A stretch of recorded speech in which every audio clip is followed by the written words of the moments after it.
langit tekamang sing ake puji syukur yo akhirat.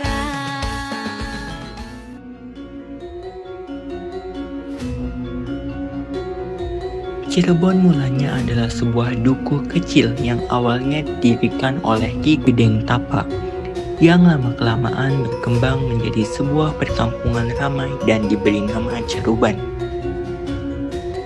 Dinamakan Caruban karena di sana ada percampuran para pendatang dari berbagai macam suku bangsa, agama, bahasa, adat istiadat, latar belakang, dan mata pencaharian yang berbeda.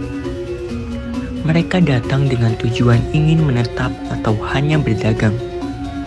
Karena awalnya hampir sebagian besar pekerjaan masyarakat adalah sebagai nelayan, maka berkembanglah pekerjaan lainnya, seperti menangkap ikan dan rebon di sepanjang pantai yang bisa digunakan untuk pembuatan terasi.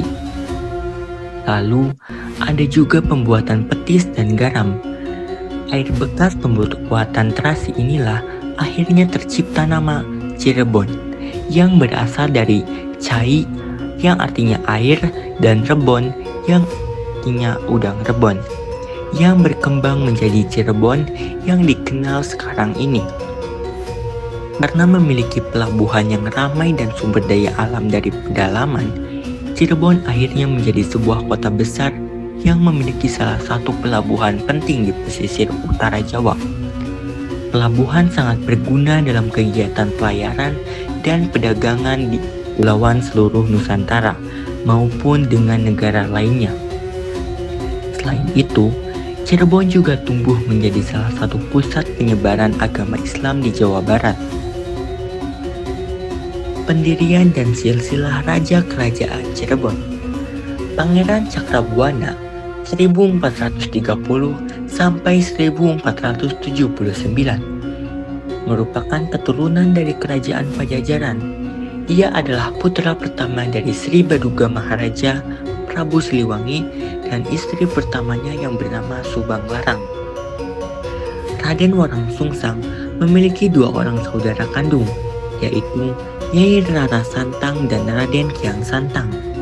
Sebagai anak laki-laki tertua, seharusnya ia berhak atas tahta kerajaan Pajajaran. Namun, karena ia memeluk agama Islam yang diturunkan oleh ibunya, posisi sebagai putra mahkota akhirnya digantikan oleh adiknya, Prabu Surawisesa, anak laki-laki dari Prabu Siliwangi dan istri keduanya yang bernama Nyai Cantri Manik Mayang. Ini dikarenakan pada saat itu, abad 16, ajaran agama mayoritas di kerajaan Pajajaran adalah Sunda Wiwitan, agama leluhur orang Sunda, Hindu, dan Buddha. Pangeran Walangsungsang akhirnya membuat sebuah pendukuhan di daerah kebun pesisir, mendirikan Kuta Kosod, susunan tembok bata merah tanpa spasi, membuat Dalam Agung Pakungwati, serta membentuk pemerintahan di Cirebon pada tahun 1430 Masehi. Dengan demikian, Pangeran Walangsungsang dianggap sebagai pendiri pertama Kesultanan Cirebon atau Pangeran Walangsungsang yang telah selesai menunaikan ibadah haji, kemudian disebut Haji Abdullah Iman. Ia lalu tampil sebagai Raja Cirebon pertama yang memerintah kerajaan dari Keraton Pakungwati dan aktif menyebarkan agama Islam kepada penduduk Cirebon. Pendirian Kesultanan Cirebon memiliki hubungan sangat erat dengan keberadaan Kesultanan Demak. Sejarah timbulnya keempat keraton. Sejarah Cirebon dimulai dari kampung kebun pesisir pada tahun 1445 dipimpin oleh Ki Nanusela. Perkampungan itu mengalami perkembangan. Selanjutnya muncul perkampungan baru, yaitu Caruban Larang dengan pemimpinnya bernama Haji Abdullah Iman atau Pangeran Cakrabuana. Caruban Larang terus berkembang dan pada tahun 1479 sudah disebut sebagai Nagari Cirebon yang dipimpin oleh Tumenggung Syarif Hidayatullah bergelar Susuhunan Jati.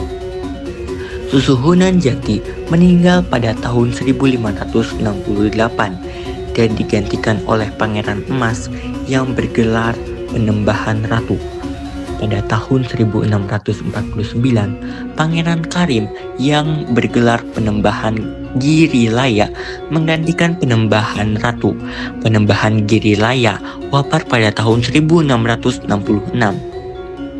Untuk sementara, Pangeran Wangsakerta diangkat sebagai Susuhunan Cirebon dengan gelar Penembahan Tohpati. Tahun 1677, Cirebon terbagi Pangeran Martawijaya dinobatkan sebagai Sultan Sepuh bergelar Sultan Raja Samsudin.